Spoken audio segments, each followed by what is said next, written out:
හරි. අද අපි බලමු සංඛ්‍යාවක ඝනයක් ඉක්මනින්ම සුළු කරගන්න විදියක්. අපි ගමු සංඛ්‍යාව 102 සම්පූර්ණ ඝනය. මෙහෙම තියෙද්දී අපිට සංඛ්‍යාව ඉක්මනින්ම හොයාගන්න බැහැනේ, අමාරුයිනේ. ඒ නිසා අපි මේකට යොදා ගන්නවා සූත්‍රයක්. ඒ සූත්‍රය ඔයාලා දන්නවත් ඇති, මතකත් ඇති.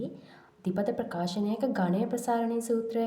ඒ කියන්නේ A ධන B ගේ සම්පූර්ණ ඝනය සමානයි A ඝනය ධන 3A වර්ග B ධන 3AB වර්ග ධන B ඝනය.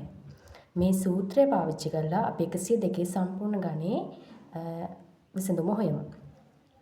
හරි, අපි මුලින්ම 102 ධන B ආකාරයට ලියා ගන්න ඕනේ. ඒ කියන්නේ අපිට ගන්න පුළුවන් 102 ඝනය සමානයි අපි ගමු 100 ධන 2. 100 ධන 2 සම්පූර්ණ ඝනය. ඉතින් අපිට දැන් තියෙන්නේ මේ විදිහට ප්‍රසාරණය කරලා අවසාන උත්තරය ගන්න විතරයි. කියන්නේ 100 ඝනය ධන 3 වාරයක් 100 වර්ග වාරයක් 2 ධන 3 වාරයක් 100 වාරයක් 2 වර්ග ධන 2 ඝනය.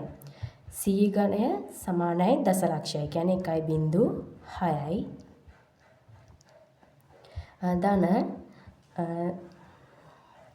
3 වරක් 2 6යි. 100 වර්ගය 10000යි. එතකොට 6 වැඩි කිරීම 10000 කියන්නේ 60000යි. ධන 2 වර්ග 4යි. 4 වරක් 3 12යි. 12 100න් වැඩි කරාම 1200යි. ධන 2 ඝනය කියන්නේ 8යි. මේක සුළු කරාම එනවා අපිට දසලක්ෂ 61208. අන්න එහෙමයි. අපි ඉක්මනට මේ වගේ ගාණක් සුළු කරගන්න.